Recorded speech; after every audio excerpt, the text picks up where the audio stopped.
Ulitin ko po there were around 26.4 billion pesos specifically allocated for flood control projects sa Cebu City. At itong tinamaan, ang Talisay, Cebu, ay mayroon pong 1.7 trillion pesos, 1.7 billion pesos na pundo sa flood control project na ang nangontrata, QM Builders.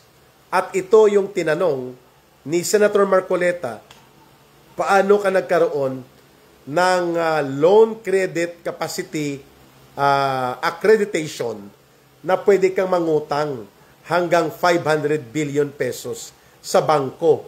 Nagsimula ka lang naman na ang capitalization mo ay 5 million. So paano ka pinayagan na makapagpangutang ng 500 million hanggang 1 billion sa mga bangko? Ito po yung dami na kontraktor na ginagamit ng politiko o ng mga kongresista at ilan pang tiwali at magnanakaw na politiko sa Cebu. At out of 1.7 billion pesos na flood control projects, doon sa area kung saan matindi po ang pagtama ng baha at ang pag-apaw ng tubig sa ilog, wala din po at walang nagamit o nasilbi na flood control project. At ito ay isa sa mga pagpapatotoo na malaganap po ang ghost o walang katotohanan at walang aktwal na pagpapatupad ng anumang proyekto ni isang piraso ng pako o isang pulgada ng kabilya o ng iron metal frame, wala. Subalit umabot po sa 26.4 billion pesos ang flood control projects po sa taong 2025 sa Cebu. At ngayon, hindi ito iniimbestigahan o binibigyang pagtuon at pansin ng ICI. At doon sila ngayon gumagapang at naghahanap ng kung anumang ebidensya na gagamitin nila para muling palakasin ang tsorya nila na nagsimula ang flood control anomalies na mga proyekto sa panahon ng gobyerno ni Pangulong Rodrigo Duterte. That is the reason na kahit baluktot at hindi po tumutugma sa aktwal at realidad na pangangailangan ng kaganapan ng malubhang pagdulot ng pinsala ng pagbabaha at iba pang hagupit na idinulot ng Bagyong Tino sa Cebu, ay pinili pa rin po ng ICI na doon mag-focus sa area ng Davao. Wow! Para lamang mapagbigyan ang kapretsyo ni Martin Tambaluslos at ni Marcos na idiin, ituro at ihulma ang pananaw ng taong bayan na ang punong pinagmulan ng mga flood control projects ay sila Pangulong Rodrigo Duterte at sila Senator Bongo. That is the perceptive narrative. O yun po ang mga pag-iisip at pananaw na gustong iguhit at i-develop nila Marcos at Romualdez through the so-called ICI investigation. Ngunit, ang taong bayan po mismo ang nakapansin. Bakit inuuna nyo palagi ang Davao? Pagdating sa inyong mga kunwari ay investigasyon, samantalang itinuturo na ang mga congressman na involved, may kaugnayan po sa malawakang pandarambong na ito, bakit hindi sila ang pinagsisimulan at inuuna sa investigasyon na ito? Kagaya po ng pagsambulat ng iskandalong ito sa Cebu na kung saan mahigit 28 na or almost 30 na yata kaninang hapon ang patay na nangyari o mga tinamaan ng pagbaha at matinding hagupit ng Bagyong Tino sa Cebu City.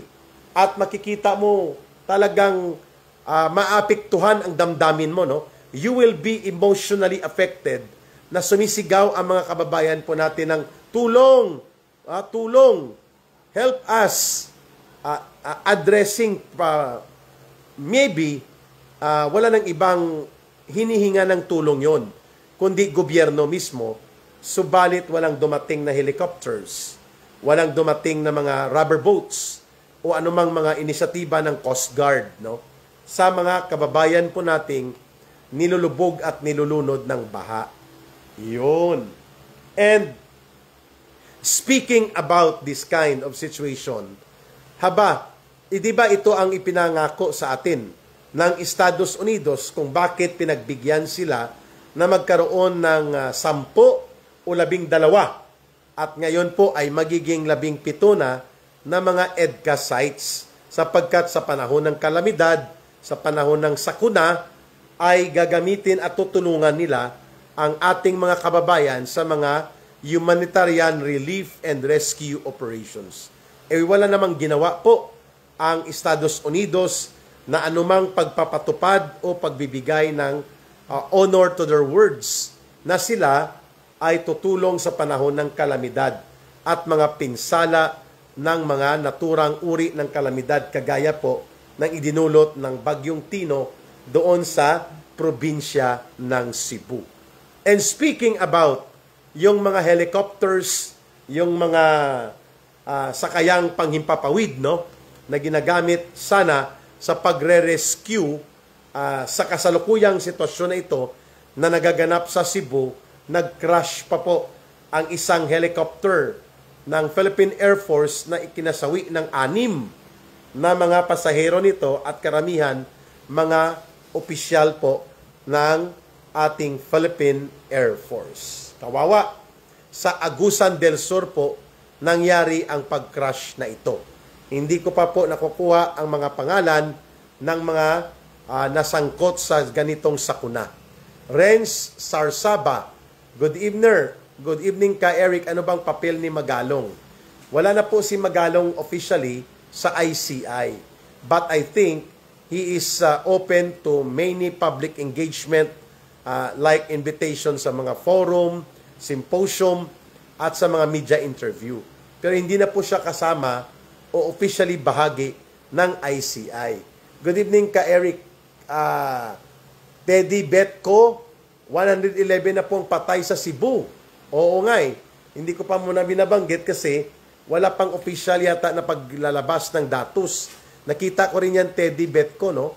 Totoo bang 111 ito? Kasi kahapon ng gabi o kaninang umaga, 28 pa lang po ang ini-announce ng OCD, Office of the Civil Defense ng gobyerno. Kaya nga po nakakagalit and it is very disheartening, nakakapagbababa ng moral na ang gobyernong ito sa gitna ng kalamidad at mga pinsala, inuuna pa rin po ang maruming laro sa politika to the point that they are politicizing the very issue, no, tungkol dito sa mga flood control na dito ngayon nagkaroon ng revelation na wala talagang flood control pero nakulimbat na ang mahigit 26.4 billion pesos na pondo at marami dito ay mga ghost projects, more particularly involving flood control. Ayon. Kaya nga, hindi po katanggap-tanggap sa mga mamamayang Pilipino itong ginagawa ng gobyerno ni Marcos na mas pinili nila ang Davao City as focus and priority area for investigation, samantalang ang mga top 3 na mga probinsya po na nandun ang operation nila Romualdez, ang operation nila Saldico, at ganon din po ng anak ni Bongbong Marcos Jr. ay walang masusi at nakapokus na investigasyon. I'm talking about Bulacan, Mindoro, and Ilocos Norte. At ngayon, lumalabas ang Cebu din pala. Ito ang mga lugar na may matataas na mga konsentrasyon ng pagbuhos supposedly ng flood control projects. Subalit, walang pinatunguhan at walang aktwal na kapakinabangan dahil hindi naman talaga ginawa o umiiral ang flood control projects na ito. O bakit hindi po iniimbestigahan kaagad kung sino-sinong mga kongresista at sino-sinong mga tiwaling opisyal ng gobyerno ang nagpalusot ng humigit kumulang 26.4 billion pesos na mga kontrata sa flood control projects na walang ni isa mang anino ng mga flood control projects ang nakita. Ayan. So, kaya nga po ang ICI ay nagiging laughing stock. Katawa-tawa, hindi na po pinapaniwalaan, at ang matindi po ay talagang ibinenta na nila ang kanilang mga kaluluwang natitira pa dito kay sa mga demonyong magnanakaw na ito. No? Yan po ang kalagayan ngayon sa Cebu City. Wala pong koordinado at maagap na pagtugon ang gobyerno at the actual existing incident of flooding at talagang sumambulat ng malubha ang pagka-stranded ng ating mga kababayan. Wala ka na pong maririnig na anumang mga categorical na mga plano o hakbang na gagawin ng gobyerno para matulungan ang mga kababayan natin. Puro politika pa rin talaga ang kanilang inaasikaso o inaatupag. At ngayon ay namumroblema si Marcos sapagkat kung bubulat-latin po ang records ng mga investigasyon and even ang nakuha ng record dito sa pagkakasangkot nila Sandro Marcos at sa Ilocos Norte ay mayroon palang 31 billion pesos worth ng mga proyekto na napunta sa Diskaya couple at sa kanilang mga dami o mga pinagmamay-arian man na mga construction companies. Ayun. Kaya pala, ayaw nilang i-mention na ang Ilocos Norte ay number 3. Ang una po ay number 1, ang Bulacan, number 2, ang Mindoro, number 3, ang Ilocos Norte sa may pinakamalaki at pinakamalawak na mga inaprobahang flood control projects. Subalit, karamihan po nito ay ghosts. Dahil involved din pala ang anak ni Bongbong Marcos Jr., si Sandro Marcos, dito sa kalakaran ng pagbubuo nila ng mga flood control projects na ang pinatunguhan po halos ibinulsa lang ng mga tiwali at magnanakaw na mga politiko. Ngayon, the big question is, bakit po ninyo ito gagamitin ang isyu na ito upang sakyan ang pagkagalit at sentimiento ng taong bayan at ibaling o i-focus doon sa paniningil kay Vice President Sara Duterte at ganoon din po dito sa paniningil sa mga Duterte. Yan po ang game plan ng gobyerno ni Marcos. Subalit, ngayon, nailalantad na sa taong bayan na sa Ilocos Norte may 31 billion pesos pala na pangungontratang proyekto sa infrastruktura at 75% ng mga naturang amount ay ginagamit ng mga malalaking mga negosyo na ito upang sakyan nila ang corruption sa Pilipinas at ganoon din po ang pagbagsak ng ekonomiya. Ngayon, ito ang problema ni Bongbong Marcos Jr. sapagkat sa kagustuhan nila na maipokus o maipaling po sa mga Duterte ang pagkagalit ng mga public opinion, mas nagbobumirang, bumabalik po. At ngayon ang tinatamaan mismo at sinisingil ng mga mamamayan ay si Marcos. Ano ang ginawa mo dito sa mga flood control projects na ipinagmayabang mo na mahigit 9,000 accomplished na by around 95% bayad na, tapos na ang implementasyon ng program of works at ngayon ay susunod na tayo sa pagpapatatag ng mga flood control projects na kanyang sinasabi noon. Sabi ni Marcos, nandyan na, kompleto na. Nandyan na pala, kompleto na ang pagnanakaw at pandarambong. Dahil walang natira o walang anumang signifikante na pundo ang nakalaan supposedly sa flood control projects ay hindi naman ginamit para doon kundi ibinulsa ng mga durubo at magnanakaw sa gobyerno at mga kasabwat nila. And hindi tayo papayag na hindi po ito maibubunyag at hindi makita ng taong bayan na ang punong salarin ng pagkakaroon ng ganitong problema, si Marcos mismo. Ayan. Kaya tingnan natin kung titiklop sila dito sa panawagan ng taong bayan na huwag gawing politika ang mga pagbibigay ng atensyon ng tama at totoo sa mga investigasyon. Otherwise, ito po ay pagmumulan ng matinding pagkagalit ng mamamayan na sa gitna po ng pagkakaroon ng kalamidad at matinding epekto po ng hagupit ng bagyo na kukuha pa rin ng gobyerno ni Marcos at Romualdez na idamay at ikawit ito hinggil sa usapin kung paano mapademolish at mapapalayas po nila ang anumang impluensyang nandyan in favor of the Duterte political camp. Masaya ito Ang tanong ng taong bayan, hindi na nga kayo nakapagtulong pa at nakapagbigay ng prompt and immediate response sa mga kababayan nating nananawagan ng tulong at nananawagan po ng rescue efforts.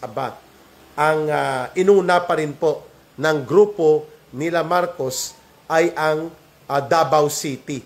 Dahil dyan nga po, ang kanilang target talaga ay idugtong ang mga kasindikatuhan ng flood control projects doon sa pinaggagawa supposedly ng mga tauhan ni Pangulong Rodrigo Duterte.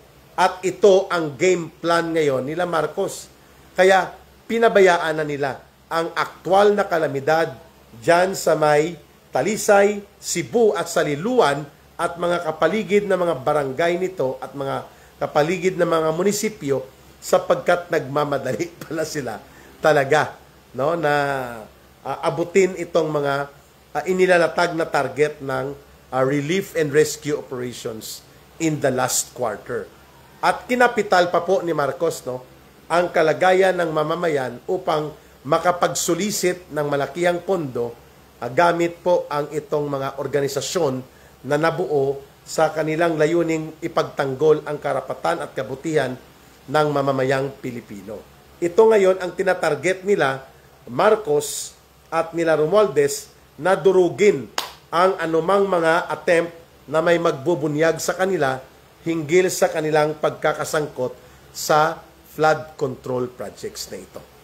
Abangan natin kasi may lumalabas din po na maliban pa sa Bulacan, sa Mindoro at pati sa Ilocos Norte, matindi din po pala ang naging papel nila Romualdez sa Kabisayaan pagdating sa kung paano napapalusot ang mga flood control projects nila. Abangan po natin ito mga kababayan sapagkat sa November 14 ay may in-announce na si Tito Soto na may mga inaayos na sila at kinakausap na posibleng magiging bahagi ng testimonya at mga paghahayag sa Senate Blue Ribbon Committee. At ang ipinakitang mga hint sa picture ay tungkol po ito sa mga kaganapan kung paano nasasangkot ang iba't ibang mga grupo ng kongresista at nagagamit nila po ang ganitong sitwasyon ngayon upang sila ay makapagtago sa investigasyon. Ngayon, lumalabas na parang mag-play victim dito si Martin Romualdez at pati po sila Saldico. At according kay Tito Soto, mag-uusap daw muna sila ni Martin Romualdez patungkol sa nalalapit na investigasyon. Nagtatanong tuloy ang taong bayan, bakit ka makikipag-usap kay Martin Romualdez? Hindi naman under ang Senado sa kanila. At pangalawa, yan nga po ang itinuturo mismo na pasimuno arkitekto bilang mastermind ng lahat po ng katarantaduhan sa pagnanakaw at pandarambong. Bakit nagbubukas ka na makipag-usap sa kanila? Yan po, dahil mukhang isasalang sila Martin Romualdez at si Saldico siguro via Zoom, inaayos nila Ping Lacson ang gimmick. At kasama po dyan ang gimmick na talaga namang si Saldico ay willing mag-cooperate no? Pero nagkataon lang na mayroong banta sa kanyang buhay kaya wala muna siya sa Pilipinas. Wow. Yan po ang gustong ipaabot kanina na isinasalaksak, no, na pananaw ng abogado ni Saldico na parang siya pa ang biktima sa kalagayan ito na ating kinakaharap sa iskandalo ng korupsyon. Sus, patay tayo dyan. Kaya tuta at kay Pinky, kaya tuta Sen ang tawag sa kanya. Hello ka Eric watching from Kuwait. I agree. Tuta Sen, Emma Serafin. Hello ka Eric, yung mga anak ko ay stranded sa Siquijor. Watching from Glen Cove, New York. We will pray po na makabiyahe na po sila bukas para makauwi ng ligtas mula sa Siquijor. Alex Taguran, syempre kumpari ka Eric, kaya kakausapin muna si Martin Romualdez. Loko-loko talaga itong si Tito Soto, no?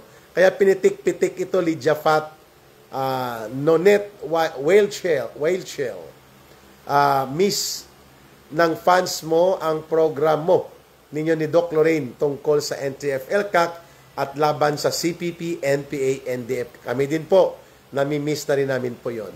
J. Smith Official, good evening ka Eric and to all live viewers dito sa YouTube channel mo. Thank you, J. Smith Official. At ito nga, silangging nagising sa boses ni ka Eric nanonood. May isa pang star witness daw sila na ipipresent maliban kay Martin Romualdez. At kinakausap, Grace Inday Bailon from British Columbia. Panay diversionary tactics na lang ang ginagawa nila ka Eric, no? Sofronio Kitasol. O ka Eric, tuta yan si Soto at special agent sila ng Malacanang. Tama, yan nga po ang tawag sa kanila ngayon, mga kababayan. Nagising silangging sa lakas ng boses ni ka Eric na tutulog na. Ako sa Amerika, ka Eric, ask ko lang, bakit ang ICI, si Magalong, di ba nag-resign? Nag-resign na po siya. Hindi ko alam kung bumalik. Hindi naman yata bumalik. Pero mukhang sumasama-sama pa rin, no? Siyempre, si Magalong po, bata yan ni Ping Lacson. Yan pong katotohanan dyan. Siguro, they are playing games or role play, rather. Kung papaano nila, 3 linggo na yan, nag-aaral kung anong sasabihin nila tungkol sa kung papaano nila lilituhin ang taong bayan, no? Ako po, I do not give much weight, no, sa mga galawan ni Magalong sapagkat bata yan ni Ping Lacson, eh. Pero may mga sinasabi siya at may mga binabanggit at mga positioning siya na kapakipakinabang sa ating krusada. Ayun. And by the way, sa mga nagtatanong, kagabi po, kaninang umaga, kinonfirma na ang target venue sa pagtitipon ng Iglesia ni Cristo ay Luneta. Pero wala pang official date at wala pang official announcement. Kaya hindi ko po masyadong pinapangunahan ang organisasyon at pamunuan ng Iglesia ni Cristo. Ayan. Let us wait for that. Pero on November 30, may malakihang kilos protesta sa buong Pilipinas. At maraming sektor ang sasama. Siyempre, kasama po dyan kami nila ka Eric. At antabayanan po natin sapagkat marami na po ang mga sumasama at publicly ay tumutulig sa pananagutan ni Marcos at ni Romualdez. Sa huling bahagi ng ating talakayan, puntahan po natin itong panluloko na ginawa ng abogado ni Saldico para papaniwalain tayo na natatakot si Saldico na umuwi dahil baka siya ay banatan ng anumang seguridad na may threat siya ay hindi sila sigurado na makakatago o makakaiwas daw sila. Subalit, ang sagot po ng maraming sektor at netizen, huwag nyo na kaming lokohin. Sa hundreds of billions of pesos posible, na dinambong at kinulimbat at kinurakot at pinagnanakaw nila Saldico at nila Romualdez, kahit po 1,000 bodyguard, kaya niyang magbayad. Ang problema po hindi talaga layunin ni Marcos at ni Martin Romualdez na pabalikin si Saldico sa Pilipinas. Kasi mahirap na baka tumuga kapag ito po ay tinamaan ng kahit konting spark ng kanyang konsyensya. Sabi nila kay Pasing, watching from United Arab Emirates, akutin mo kami sa Davao ka Eric, gusto naming sumama. Lawrence Lopez, magnanakaw. Okay, iba pala ang kanyang magnanakaw, siya daw ang magnanakaw. Has Garcia, President BBM, sana po magkusa ka ng bumaba para mapayapa na ang buong bansang Pilipinas. O kaya mamayapa na. Mamayapa na sana daw. Well, that can be a possibility. Kung ma-overdose ka, talagang mamamatay ka, no? Wala kong sinasabi kung sa ano siya ma-overdose. Ayan. Has Garcia. Tinatarantado nila ang kapwa nila Pilipino. Papaniwalain tayo na si Rodrigo Duterte ang sangkot sa flood control project. My goodness. Good evening ka Eric and greetings, sabi ni Rodrigo de Yapana. Laila Mercado, ka Eric, nasa Davao ang ICI kasama si Magalong.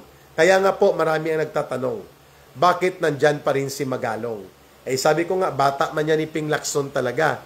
Siguro hindi siya makaget over, kaya sumakay muli sa ICI. Pero kung si Magalong ba ay mayroong official function with the ICI, wala po.